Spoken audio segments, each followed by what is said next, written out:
Indonesia saat ini itu menjadi juara di level ASEAN ya, tingkat pengangguran. Ya sudahlah, ini harus jadi cambuk gitu loh. Peristiwa di Bekasi, job fair seperti itu harus jadi cambuk. Ya, jangan nyari alasan-alasan dulu kan. Kan selama ini kan pemerintah kan cenderung umpamanya begini, lapangan pekerjaan berkurang karena efek pandemi COVID. Loh, emang Vietnam itu tidak diterjang pandemi? Emang Thailand itu tidak ada COVID? Ya, tapi faktanya mereka bisa bangkit kan lebih cepat dari. Ya ada atau tidak adanya pekerjaan. Manusia itu kan butuh makan. Yang paling penting itu jangan lagi ada penyangkalan. Jangan lagi ada ABS gitu. Asal Bapak senang. ABS, asal Bapak Prabowo senang.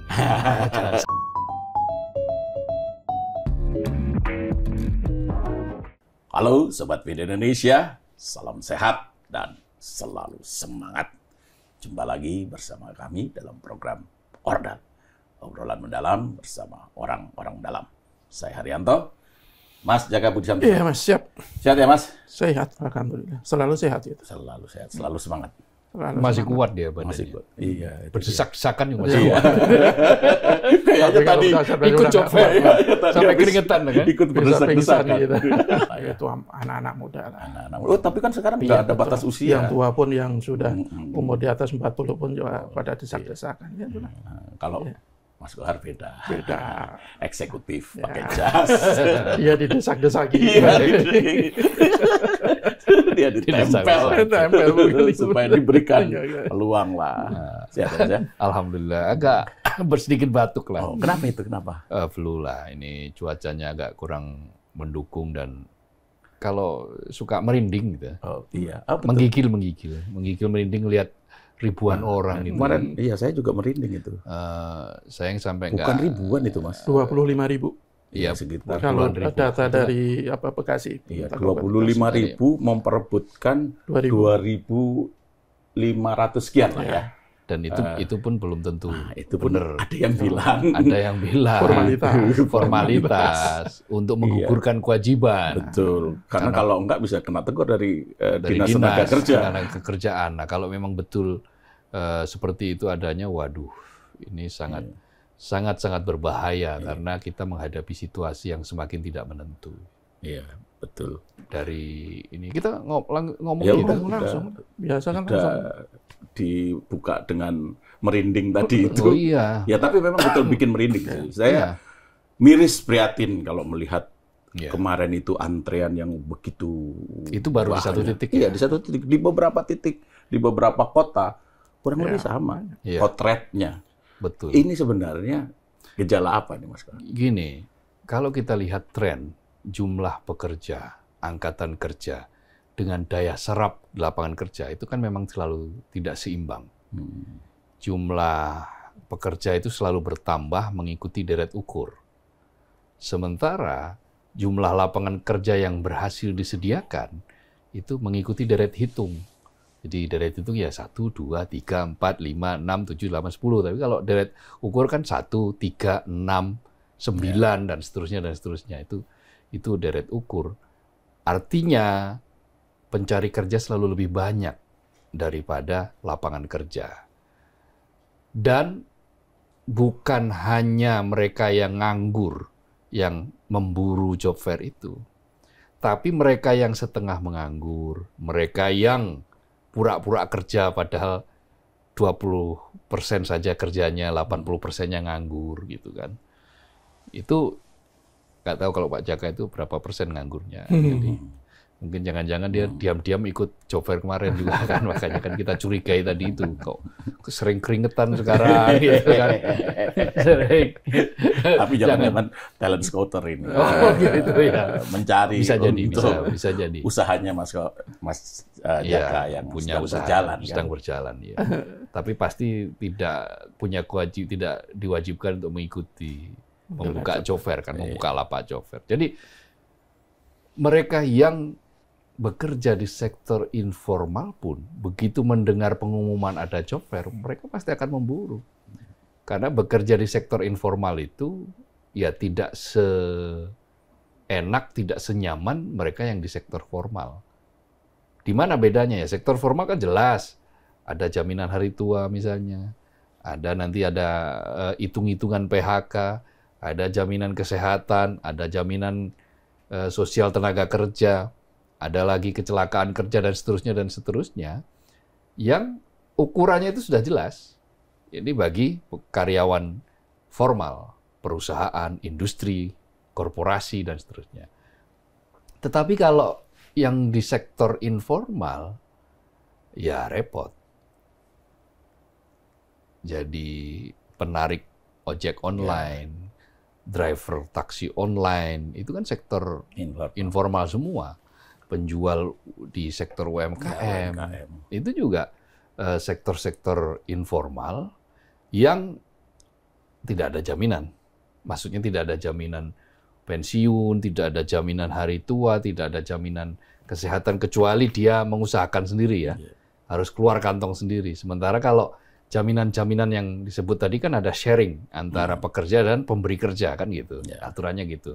Nah, jumlah total orang yang bekerja di Indonesia saat ini kan 145.770.000 sekian. Jadi artinya 145,77 juta. Nah, dari angka itu yang bekerja di sektor informal itu jumlahnya 59,4%. Hampir 60% lah. Itu kerjanya sektor informal. Sektor informal ya bisa jadi setengah menganggur, atau kerja dalam sehari hanya 4 jam. Setelah itu harus mencari kerja lagi, jadi freelancer, dan seterusnya. Yang penghasilannya juga tidak tetap. Gitu loh. Nah, kondisi inilah yang menyebabkan mengapa job fair itu diburu. Kemudian orang memburu pekerjaan. Lalu kalau kita tanya, ini fenomena apa ya? Apa akibatnya kalau terlalu banyak orang yang bekerja di sektor informal? Ya tentu saja agak susah bagi katakanlah negara untuk memungut pajak. Karena sektor informal kan nggak ada yang pasti. Nggak bisa dipajaki dengan pajak yang pasti. Ya pajaknya mungkin bisa dipajak PPN misalnya, ketika dia makan, dia baru kena pajak. Ketika dia bertransaksi, dia baru kenain pajak PPN 11%. Tapi untuk PPH misalnya, pajak penghasilan, itu akan sangat sulit karena sektor mereka adalah sektor informal. Yang rugi siapa? Ya negara. Karena itu, kalau negara itu ingin pertumbuhannya sehat, pertumbuhan ekonominya sehat, kalau negara itu ingin fiskalnya juga sehat, pendapatan uang negaranya itu sehat, maka perbanyak ruang-ruang pekerja di sektor formal. Tapi ya inilah kita menghadapi situasi yang sangat pelik. Iya, meskipun juga pada saat kampanye kan Pak Wapres Gibran sudah pernah menjanjikan 19 juta lapangan kerja. Itu untuk katakanlah selama 5 tahun. Selama 5 tahun lah. Ya, bagi kalau dibagi 5, 4,5 lah kira-kira ya. Betul. Artinya ya itu yang memang harus dikejar kan seharusnya. Karena apa? Karena gini, kan angkatan baru pekerja itu kan setiap tahunnya bertambah kan. 3 juta lebih. 3,5. Ya, 3,5 juta lebih. Rata-rata segitulah. Terus kemudian sekarang gelombang PHK juga belum berhenti. Ya. Artinya persaingan untuk mendapatkan pekerjaan itu, kalau pekerjaannya malah justru berkurang, kan semakin berat. Iya. Jadi potret yang kita lihat di Bekasi beberapa hari lalu dan di beberapa kota, itu memang realitas yang benar adanya kan. Ya makanya kan oleh netizen kan disandingkan tuh gambar ketika mencari berdesak-desakan sampai ada yang tawuran kan. Betul, sampai ada yang berantem baku hantam di Bekasi itu.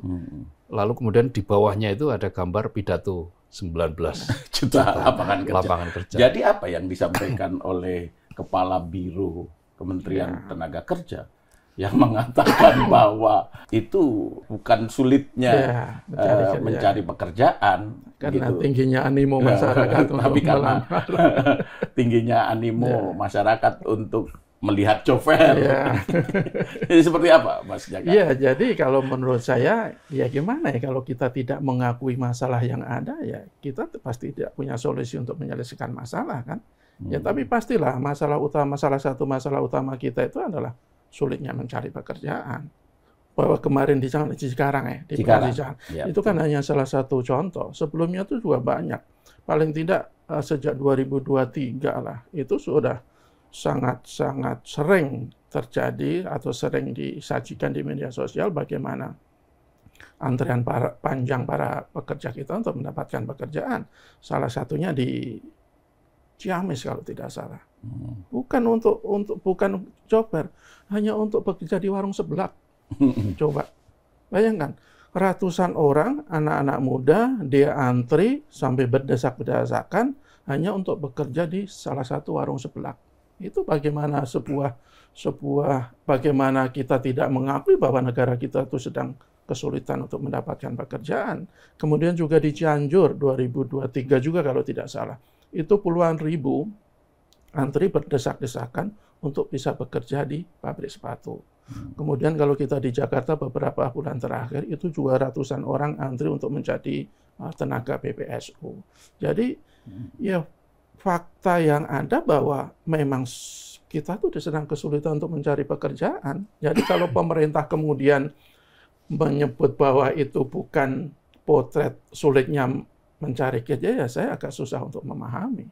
Saya menilainya ya kalau pemerintah saja tidak mengakui situasi yang sebenarnya apa, ya bagaimana kita bisa berharap kepada mereka untuk mendapatkan solusi, bagaimana kita bisa solusi untuk memecahkan persoalan ini.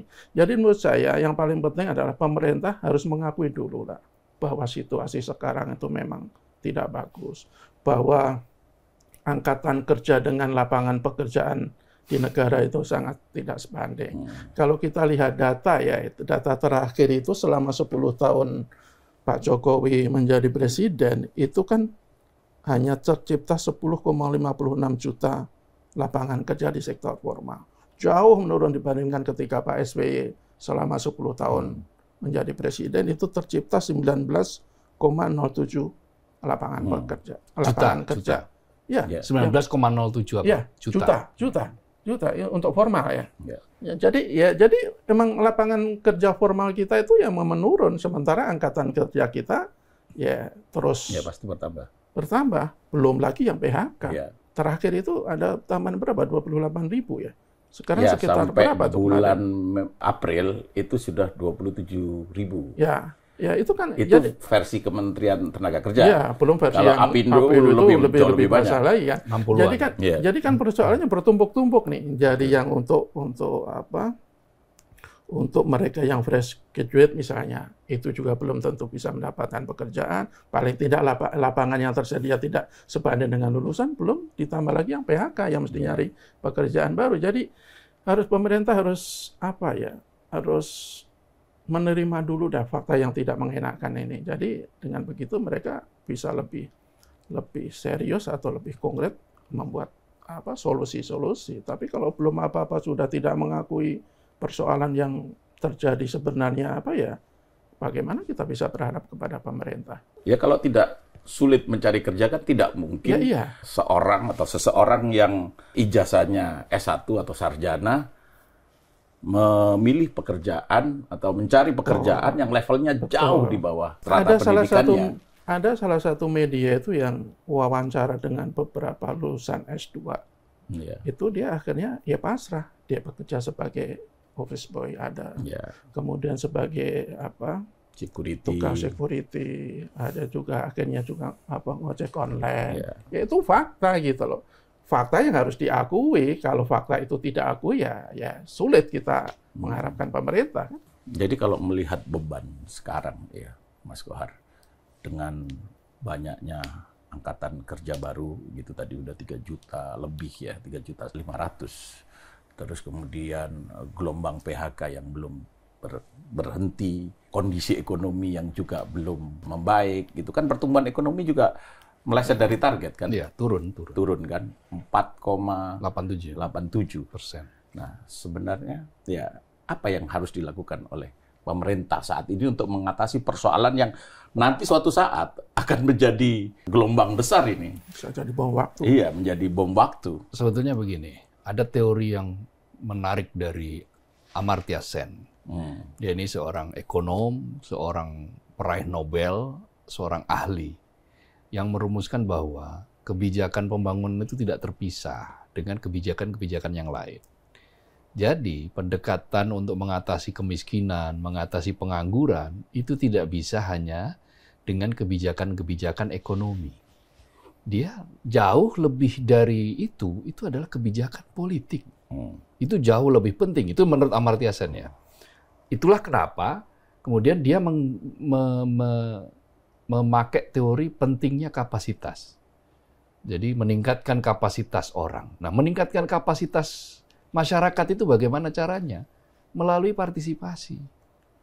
Semakin aktif mereka berpartisipasi dalam hal mengambil kebijakan, maka semakin besar pula kesempatan orang itu untuk mendapatkan pekerjaan, dan semakin besar pula bagi negara itu untuk menciptakan lapangan kerja baru. Intinya itu di partisipasi. Nah, partisipasi itu kan berkait erat dengan demokrasi.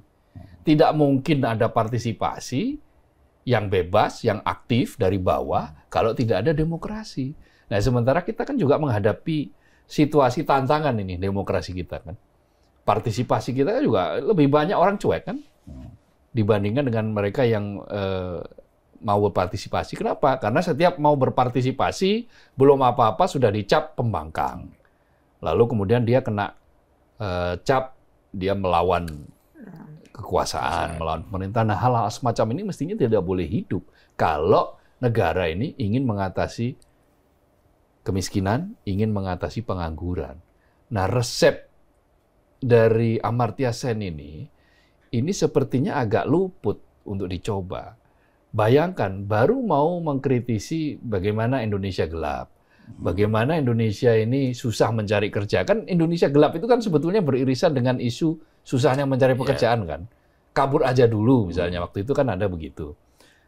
Nah, itu sudah kemana-mana itu. Isunya sudah dibawa ke yang politik lah, yang beginilah, yang begitulah. Jadi akhirnya ketika upaya partisipasi ini bertepuk sebelah tangan, artinya publik ingin berpartisipasi tetapi negara tidak menyambutnya dengan riang gembira, maka situasinya ya akan terus-menerus seperti ini. Maka bukalah ruang partisipasi yang sebesar-besarnya, termasuk ajak publik ini untuk membicarakan kebijakan.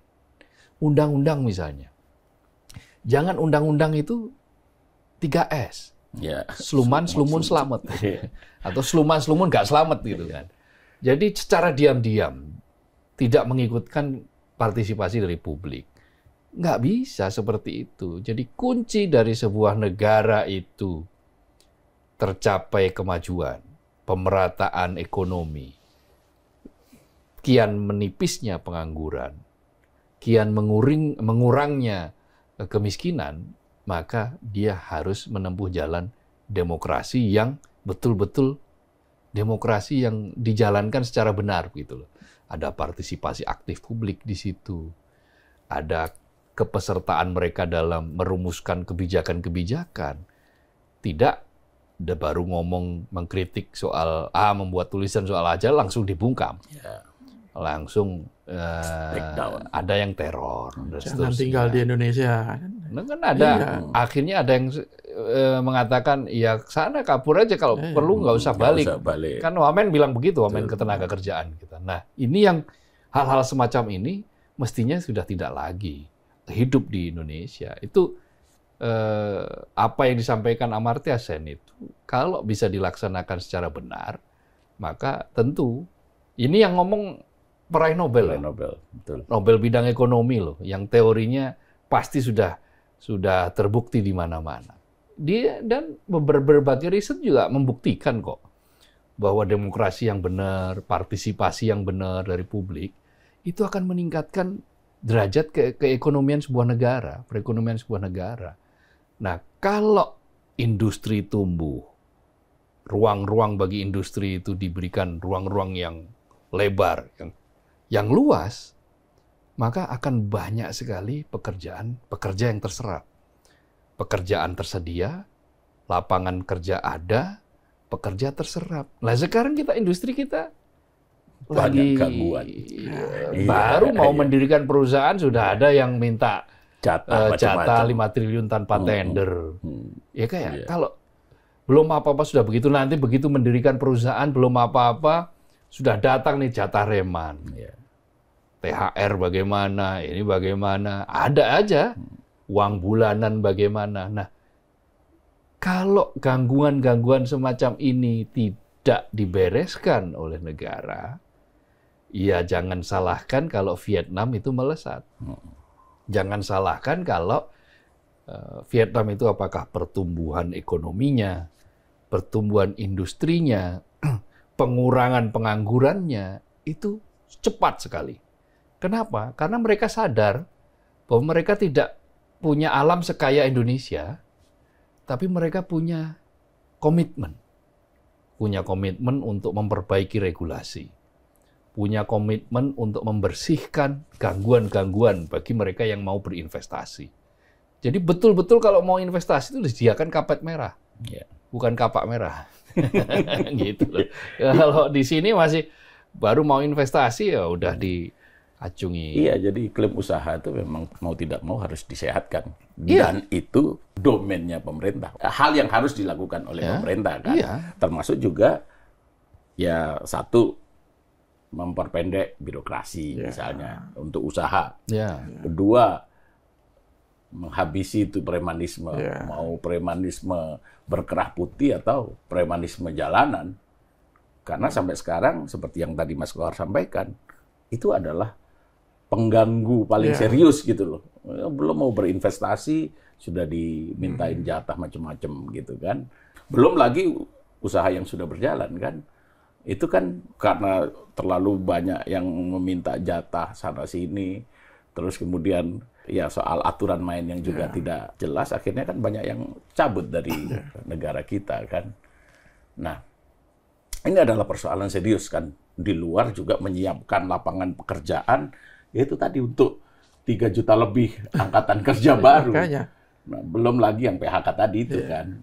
Ya, kalau untuk mengatasi pengangguran, untuk mengatasi kesulitan mencari kerja, ya paling simpel ya, ciptakan lapangan kerja, kan itu kan.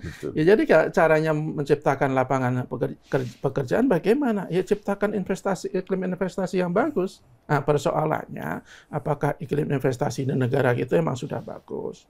Fakta yang ada, itu kan masih banyak sekali keluhan-keluhan yang disampaikan oleh para pengusaha. Soal tadi diregulasi, debirokratisasi, itu kan sebenarnya sudah lama digaungkan oleh Pak Jokowi. Tapi faktanya ya sampai sekarang kan belum terlalu maksimal lah. Paling tidak masih banyak sekali keluhan-keluhan dari para investor dan para pengusaha. Jadi kalau kemudian pemerintah itu tidak betul-betul serius mengatasi persoalan ini, ya lapangan pekerja itu akan tetap sulit didapatkan oleh anak-anak bangsa kita. Salah satunya tadi yang masih rame belakangan soal premanisme, tadi Mas Kohar sudah pernah singgung. Apakah yang dilakukan pemerintah sudah maksimal? Menurut saya belum. Karena yang ditangkap itu kan ya para preman yang memang berulah di lapangan. Ya, tapi orang preman-preman di belakang itu sama sekali tidak disentuh. Bagaimana kita ada ormas-ormas yang sudah sangat nyata ya, telanjang, sering berbuat onar, sering melakukan pemerasan. Tetapi juga sampai sekarang tidak ada tanda-tanda dibubarkan kok. Justru hanya yang orang-orang di lapangan yang melakukan tindak pidana aja kan. Dan kalau hal ini yang terjadi, saya kok yakin hal ini akan terus terulang di kemudian hari. Ketika pemerintah itu mulai lengah, ketika perhatian masyarakat itu mulai teralihkan ke masalah lain, ya preman itu akan kembali berulah. Saya tidak membayangkan umpamanya mungkin yang terjadi di Subang misalnya, ketika pabrikan BYD akan membangun pabrik mobil. Itu kan paling tidak akan ada 18.000 tenaga kerja yang bisa diserap. Kalau kemudian di awal aja sudah diganggu oleh ormas-ormas yang berkedok, preman yang berkedok ormas, ya saya yakin akan membuat para investor dari luar negeri itu akan berpikir ulang. Dan jangan lupa, ulah-ulah para preman di negara kita itu sudah diberitakan media-media di luar negeri loh. Ada di media Hong Kong kalau tidak salah. yang menyebut di apa ya ini yang di Subang itu diberitakan di luar negeri dan pasti akan menjadi promosi sangat buruk bagi investor luar negeri yang berniat untuk menanamkan uangnya di negara kita. Dan kalau itu terus terjadi, kalau pemerintah tidak bisa benar-benar menjamin investasi yang kondusif, yang aman, yang nyaman, yang lancar, tanpa ada gangguan-gangguan, ya investor luar negeri itu mendingan investasi di negara-negara lain, termasuk ada di Vietnam, di mana di Malaysia. Thailand, Malaysia, segala macam. Ngapain? Mereka kan prinsip pengusaha itu kan pragmatis. Ya dia menanamkan uang, semuanya mudah, dia bisa untung kan itu saja. Tetapi kalau belum apa-apa sudah dipersulit ya itu kan pasti tidak bisa menarik minat mereka. Dan akan mencari alternatif yang lebih mudah. Sebenarnya sudah ada apa yang dilakukan oleh pemerintah itu menurut saya perlu disambut baik juga ketika dia menghilangkan batasan umur untuk melamar. Kemudian syarat-syarat apa good looking itu. Penampilan menarik. Ya, itu sebenarnya menurut saya bagus. Cuman kalau tidak ada upaya yang serius di dalam upaya penciptaan lapangan kerja, saya pikir ya apa yang sudah dilakukan itu tidak akan banyak artinya. Buat apa syaratnya dipermudah tetapi lapangan pekerjaannya tidak bertambah? Kan seperti itu. Jadi pemerintah harus betul-betul serius menanggapi masalah ini. Jangan sampai kalau sekarang di media sosial itu kan lagi ngetren kan istilah. Bekerja itu emang capek, tetapi lebih capek lagi mencari pekerjaan. Balik lagi, Mas Gar. Kalau kita lihat pemandangan yang di Cikarang, kasih beberapa hari lalu itu yang puluhan ribu orang berdesakan untuk mencari pekerjaan. Dan kita lihat di berbagai kota juga pemandangan yang kurang lebih sama lah di beberapa job fair di beberapa kota itu. Sebenarnya efektif nggak mencari pekerjaan melalui job fair? Kenapa? Karena kan gini. Di platform-platform digital kan juga sudah banyak alternatifnya. Sebut saja Jobstreet misalnya, LinkedIn misalnya kalau kita kirim lewat CV melalui platform-platform itu kan memungkinkan. Nah, mengapa job fair ini masih tetap diselenggarakan? Gitu. Seberapa efektif?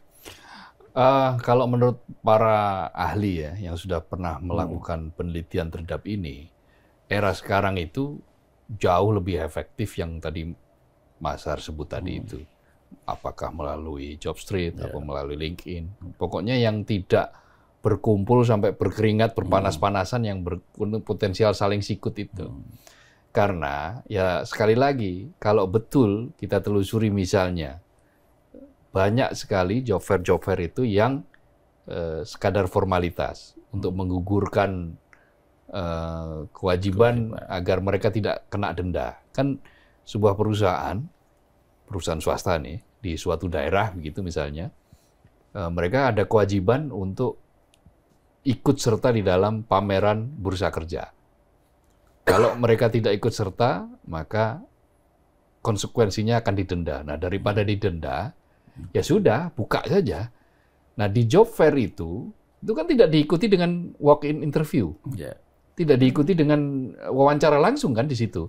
Hampir nggak ada peserta job fair yang langsung bisa wawancara di situ. Terus pertanyaan berikutnya, ada verifikasi nggak dari Disnaker misalnya? Itu kan hanya pintu masuk, seolah-olah ini pintu masuk untuk memasuki dunia kerja yang sebagian pasti ada lah, memang ada lowongannya. Tetapi sebagian yang lain kan jangan-jangan itu hanya seolah-olah seperti pintu saja. Begitu kita buka itu hanya pintu-pintuan, gambar pintu.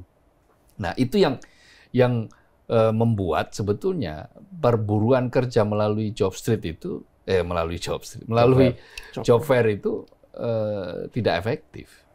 Beda dengan katakanlah kalau Jobstreet, LinkedIn itu kan di situ kan kemudian ada proses verifikasi CV, kurikulum vitae kita seperti apa dilihat. Kenapa kemudian orang sudah tahu itu nggak efektif kok tetap ngejar di situ? Karena tidak semua orang itu tahu bagaimana cara melamar pekerjaan di Indonesia itu. Nah, di sini banyak juga dinas ketenagakerjaan, tidak semuanya tentu, banyak.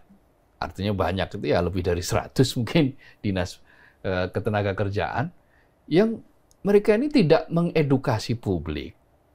Begini loh cara berburu kerja di dunia maya misalnya. Dengan cara daring itu lebih efektif dan seterusnya. Bagaimana mereka menaruh CV di LinkedIn misalnya gitu, seperti apa. Itu hampir nggak tahu. Yang mereka tahu ya ada job fair sana, yuk buru.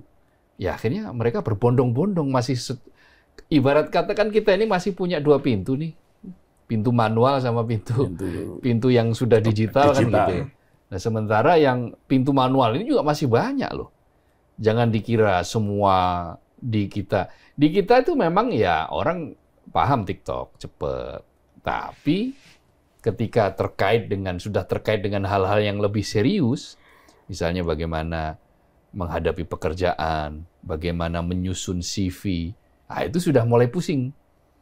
Nah, ketika itu pusing, ya sudahlah kita pakai pakai form manual saja, kembali ke manual.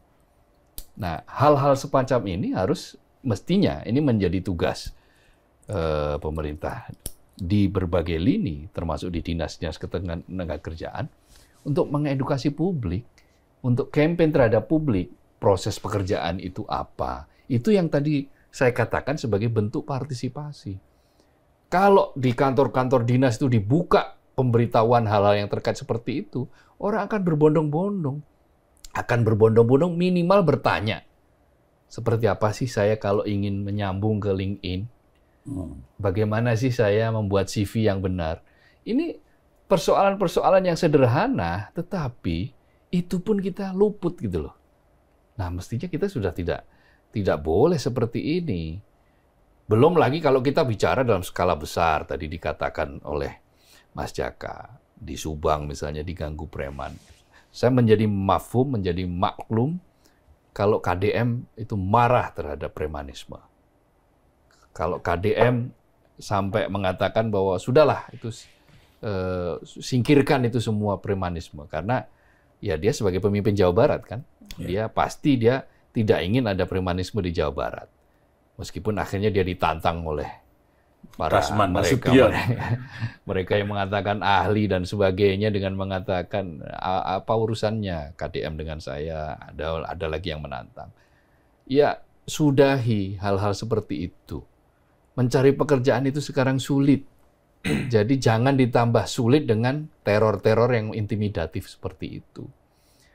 Nah, dengan peristiwa job fair yang kebetulan tadi Subang premanisme Jawa Barat. Job fair juga yang lagi Bekasi, Ciamis Jawa Barat. Ciamis juga Jawa Barat. Nah, ini kan Cianjur Jawa Barat. Ini wilayahnya KDM semua nih. Wilayahnya Bapak Aing semua nih. Nah, dengan ini mungkin akan terbuka bagaimana siapa tahu Jawa Barat, KDM punya formula bagaimana sih sebetulnya mensinkronkan antara jumlah industri yang ada di Jawa Barat ini dengan jumlah para pencari kerja. Nah, kalau itu bisa disinkronkan, bisa disistematisasi dengan sistem yang baik, sebetulnya ini akan sangat membantu. Ingat loh, kualitas pertumbuhan kita ini sekarang sudah pertumbuhannya turun, kualitas pertumbuhannya juga makin turun. Dulu itu di era Orde Baru, waktu kita pertumbuhan rata-rata itu masih 7% ya. Makanya kita disebut macan Asia, karena konstan tuh pertumbuhan ekonomi 7%. 1% pertumbuhan itu bisa menyerap 400.000 tenaga kerja loh. Sekarang 1% pertumbuhan itu hanya mampu menyerap 150.000. Jadi kalau tiap tahun itu pertumbuhan kita 5%, ya 150 kali 5 itu 150 kali 5 itu sebetulnya 750. Ya 500 ribuan, 750. Itu kalau pertumbuhan dari pertumbuhan aja. Tetapi kan ada sirkulasi yang lain dari penyerapan dari investasi baru. Buka pabrik. Kalau investor berbondong-bondong dia buka pabrik, terserap itu lapangan kerja. Tetapi yang terjadi kan kita berbondong-bondong di situ udah ditakut-takuti dulu. Udah ada ancaman dulu. Berbeda dengan Vietnam. Ngurus izin usaha, ada loh yang hanya 7 hari. Dan dia sangat simpel itu, hanya dua pintu itu. Satu untuk izin usaha, dua untuk sertifikasi. Hanya dua itu, dan itu sudah disediakan langsung. Dan tidak sedikit pengusaha kita yang berinvestasi di Vietnam loh. Nah, iya, akhirnya begitu. Karena di sana lebih murah, Lebih murah. lebih simpel, nggak ada Lebih gangguan-gangguan. mudah juga. Ya katakanlah misalnya, kalau di Indonesia gangguannya misalnya 30%, jatah-jatah yang nggak perlu itu sampai 30%. Nah kalau investasinya itu 21 triliun, ya 30%-nya sudah 7 triliun. 7 triliun menguap begitu saja, sementara kalau katakanlah kalau biaya di Vietnam, katakanlah paling hanya 5%. Betul. Nah kalau 21 triliun, kemudian 5%-nya kan cuma 1 triliun. 1 triliun untuk mengurus semuanya, selesai persoalan, yang sisanya itu menghasilkan keuntungan. 1 triliun berbanding 7 triliun masih ada selisih 6 triliun loh. Nah kalau selisih 6 triliun itu ya orangnya pasti berbondong-bondong lah. Belum lagi infrastruktur yang disediakan. Kenapa sekarang itu banyak ekosistem listrik, apakah itu mobil listrik, solar energy, dan seterusnya itu, yang sekarang yang diburu itu Malaysia, kawasan Johor. Karena Malaysia itu tahu, ini pasti nanti yang akan dicari adalah misalnya air, infrastrukturnya air seperti apa, lalu kapasitas. Jadi hampir tiap tahun data center itu dibangunnya di Malaysia. Indonesia udah kedodoran. Perusahaan-perusahaan besar itu, mereka membangun data center, kenapa lebih senang di Malaysia? Karena infrastrukturnya sudah langsung disediakan. Apa nih yang kurang kira-kira? Oke, tahun depan langsung kita sempurnakan. Perdana Menterinya, Anwar Ibrahim, langsung dia gelar rapat yang nggak usah lama-lama, singkat, set, jadi. Dan dalam waktu 1 tahun, udah hampir 100-an triliun rupiah. Lebih investor datang. Dan dampaknya apa? Ya banyak lapangan kerja. Mereka-mereka yang bergerak di bidang data center, itu mereka kemudian mulai dapat pekerjaan di Malaysia. Malaysia kan tetangga kita, dekat. Tidak mengherankan bila income per kapita Malaysia sekarang itu sudah ya di angka 12.000 sekian, dan tinggal sedikit lagi itu akan bisa keluar dari yang namanya middle income trap. Negara jebakan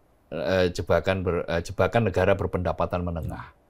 Dia sudah sedikit lagi. Sementara kita kan baru 6.000 dolar per tahun income per kapita kita. Untuk menuju 14.000 lebih sedikit sebagai prasyarat bagi keluarnya kita dari jebakan pendapatan menengah, itu masih butuh berapa? Masih butuh 8.000 lebih. Nah, itu dengan syarat itu pertumbuhan tiap tahun harus minimal 7% itu. Ya. Nah, minimal 7%. Nah, sekarang 4,87%. 5% pun enggak. Nah, untuk 7% pertumbuhan supaya kualitasnya tinggi, itu harus banyak didongkrak oleh industri. Bikin industri apapun di Indonesia. Nah, inilah tantangannya.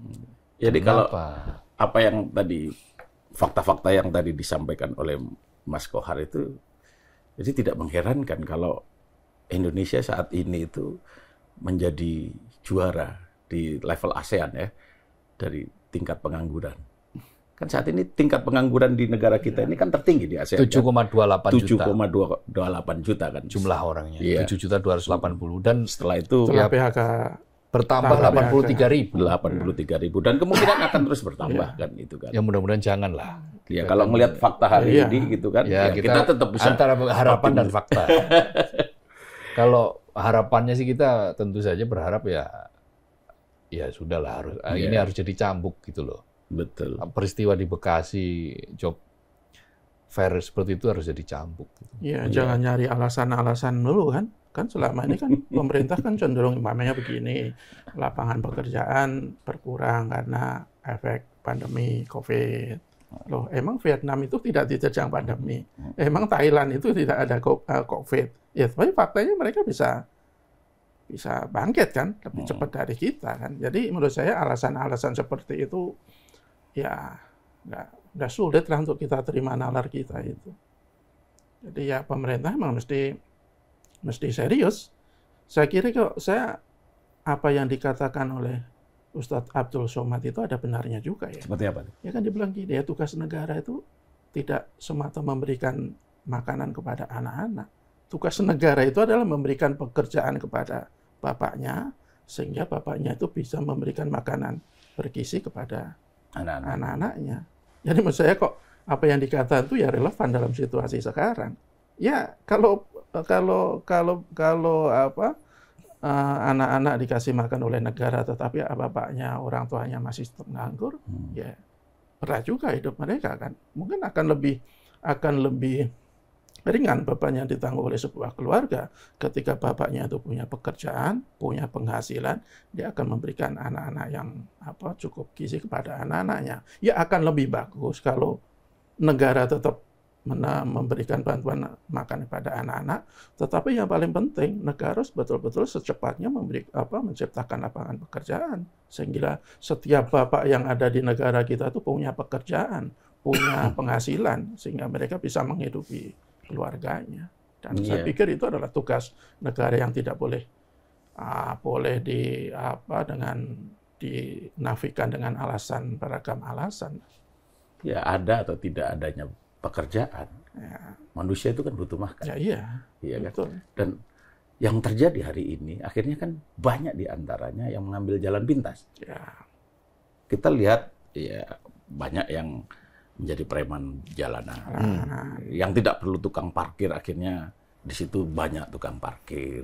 Gitu kan. Itu kan jalan pintas untuk survive, untuk memenuhi kebutuhan hidup supaya bisa makan kan gitu. Betul. Dan kalau itu terus berlangsung kan dampak sosialnya akan terasa, akan semakin besar kan. Ya. Dan itu yang kita saksikan kenapa di Mekah hari-hari itu ada orang Indonesia yang nekat tidak mau keluar dari Arab kan. Sampai akhirnya dia kena razia, ada 3 orang dari Indonesia WNI kemudian diturunkan di tengah jalan oleh taksi online nih kan. Dia naik taksi, dia mau menghindari razia, tapi di tengah jalan tiba-tiba ada razia yang kemudian sopir taksinya takut. Kalau dia kena, akhirnya 3 orang diturunkan di gurun, di tengah gurun, 1 kena dehidrasi dan akhirnya meninggal dunia. Itu kan berarti pertaruhan nyawa yang luar biasa untuk bagaimana dia bisa survive. Belum lagi kalau kita lihat di dalam negeri, kita tidak boleh memandang itu sebagai itu kan hanya berapa persen dari sekian persen, nggak bisa. Bagaimanapun juga 7,28 juta itu manusia, itu orang Indonesia. Mereka yang sama sekali nganggur, betul-betul nganggur. Belum lagi yang setengah nganggur. Tadi konfigurasinya kan saya sebutkan. Dari 145 juta, 145,7 juta itu 60%-nya itu pekerja informal. 60%-nya itu kan berarti ya sekitar 80-an juta lebih. Ya kan? 80 juta, 70 ditambah dengan 72 ditambah dengan 17. Ini saya kayak ngomong kayak presiden, ngomong tambah-tambahan.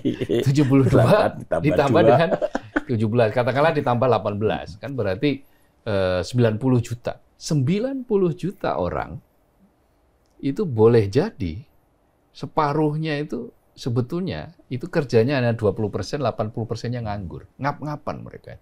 Artinya ada 45 juta sampai 50 juta orang yang sebetulnya mereka itu kerja serabutan tapi tidak cukup untuk menghidupi sehari-hari. Kebutuhan dasar sehari-hari nggak cukup. Nah, ini kedalaman kemiskinan ini harus menjadi perhatian. Jadi bukan hanya ukuran kemiskinan yang juga menjadi perhatian, tapi kedalaman ini juga menjadi perhatian. Ya mungkin ya pemerintah paling ya beberapa pejabat mungkin akan jengkel kalau kita berkali-kali membandingkan dengan Vietnam. Vietnam itu negara yang tidak sebesar Indonesia, ya, tapi kan Vietnam penduduknya juga 100 juta lebih. Vietnam itu penduduknya 101 juta. Kita 280 juta memang. Artinya Vietnam itu 36%-nya Indonesia penduduknya. Tetapi cara mengelola itu kan sama. Mengelola 100 juta dengan makhluk 280 juta, berbeda jumlah, tetapi kalau dia dikelolanya dengan kebenaran-kebenaran, prinsip-prinsip yang sama, maka akan menghasilkan sesuatu yang sama. Kenapa Vietnam kuartal 1 2025 pertumbuhan ekonominya 6,93% loh. 6,93%. Kita cuma 4,87%. Jadi ini adalah kenyataan yang supaya ya harapan kita ini didengarkan oleh pemerintah. Sudahi kebiasaan denial. Denial, betul. Kebiasaan penyangkalan yang tidak produktif itu. Yeah. Mulailah sekarang dengan menata secara benar bagaimana menyediakan lapangan kerja ini. Sebagaimana sering dinyanyikan oleh Mas Har itu. Yang mengutip lagunya Iwan Fals. Ya, tidak sengaja dinyanyikan di sini, nanti takut kena royalti. Kalau sepotong nggak apa-apa. Kalau sepotong nggak apa-apa ya. Gitu. Tentu kan kita berharap bahwa situasi seperti sekarang ini kan segera diatasi. Gitu. Karena kalau tidak, yang disebutkan, yang sering kali disampaikan baik oleh Presiden Prabowo ataupun Wapres Gibran, bonus demografi, itu bukan menjadi bonus demografi, tapi menjadi beban karena usia produktif yang memang tidak memiliki pekerjaan. Apalagi trennya sekarang kan sedang menuju ke aging population ya. Nah, itu dia. Penuaan penduduk kita. Betul. Dan itu juga bisa jadi bukan lagi bonus itu seperti yang dikatakan kalau menjadi beban. Tua sebelum kaya. Harusnya berkah tapi jadi masalah. Iya, harapannya Mas Jaka. Ya, harapannya sih saya simpel saja. Ya, ini pemerintah kan harus menganggap ini sebagai sebuah persoalan. Kalau mereka masih melakukan tadi betul penyangkalan, mencari pembenaran, ya sampai kapanpun tidak akan teratasi. Jadi gini, saya itu karena waktu juga semakin banyak bagi saya untuk ini kan, saya sering nongkrong dengan pengemudi ojek online itu. Ya ngobrol-ngobrol lah. Ya sekarang mereka sehari untuk mendapatkan 200.000 kotor ya. Belum bensin, belum buat perawan motor, itu susahnya setengah mati. Ada kemarin itu baru ada dia ngeluh ke saya dari pagi jam habis subuh dia keluar sampai jam 9 malam dia baru dapat 150.000. Dia cerita tuh sampai hampir nangis, saya juga agak merinding. Jadi bahwa itu fakta. Jadi mungkin sekali-sekali lah orang-orang pemerintah itu jangan hanya melihat data-data yang elok kelihatannya, tapi terjun langsung ke lapangan. Apa sebenarnya fakta yang ada di lapangan? Kalau cuma lihat dari statistik, dari data-data, apalagi kalau dari hasil-hasil survei yang belum jelas pertanggungjawaban itu ya kelihatannya mungkin baik-baik saja.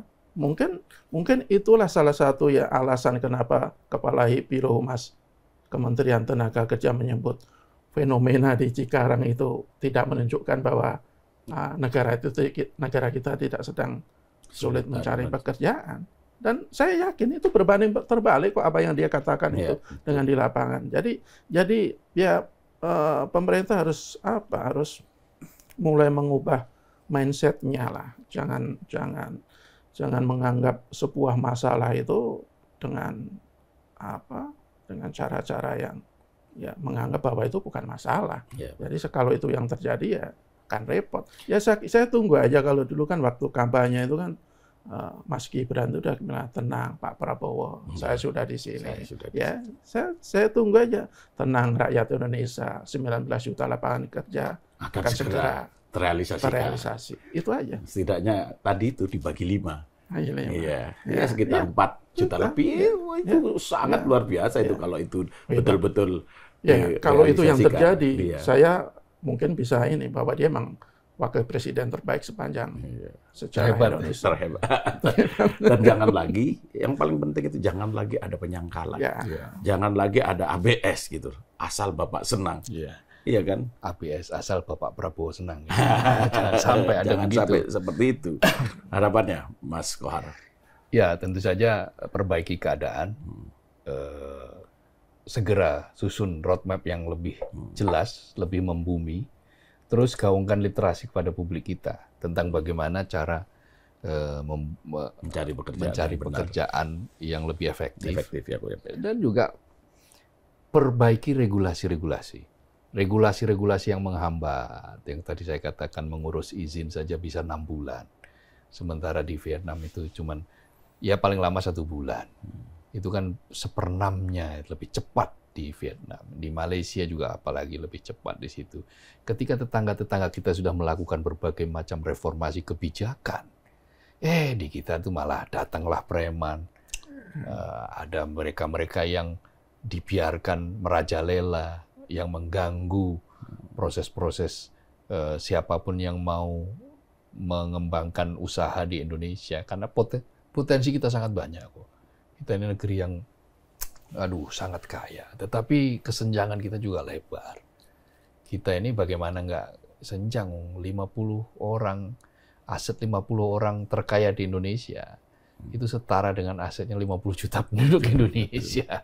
Nah kalau itu kan, waduh, mosok iya 50 juta penduduk Indonesia semua asetnya dikumpulkan itu hanya seperti digenggam 50 orang. Kan kalau kita terus-menerus menghidupkan pola-pola seperti ini, ketakutan saya adalah ini bisa menjadi bom waktu. Jangan sampailah ini menjadi bom waktu yang apabila tidak segera diatasi, roadmap-nya tidak segera disusun, sistemnya tidak segera diperbaiki, ya kita hanya akan terus mimpi dan bermimpi sehingga semua momentum itu akhirnya akan lewat gitu loh. Saya tidak mengajak publik untuk pesimistis, tidak. Saya termasuk orang yang ya hidup itu optimistis gitu. La tahzan. Innallaha ma'ana kan gitu. Jangan mengeluh. Tuhan beserta kita kan gitu. Tetapi ya itu harus dilambari juga dengan ikhtiar-ikhtiar yang nyata dari yang kita berikan amanat kepada mereka. Yaitu apa? Pemerintah, negara. Gitu. Dan dengan cara kombinasi duit, doa, usaha, iman dan takwa. Ini guyonan, ya, kalau begitu guyonan kuno. Kalau begitu itu insya Allah bisa diatasi. Ya, kalau begitu kita doakanlah mereka-mereka yang berjibaku mencari pekerjaan di berbagai kota itu segera mendapatkan pekerjaan. Dan dipermudah dan lagi-lagi ini tanggung jawab pemerintah. Iya kan? Iya. Gitu. Ya mereka segera gitu loh. Kita udah bayar pajak. Merealisasikan apa-apa yang pernah dijanjikan. Ya. Karena ya janji itu seperti hutang. Allah juga itu.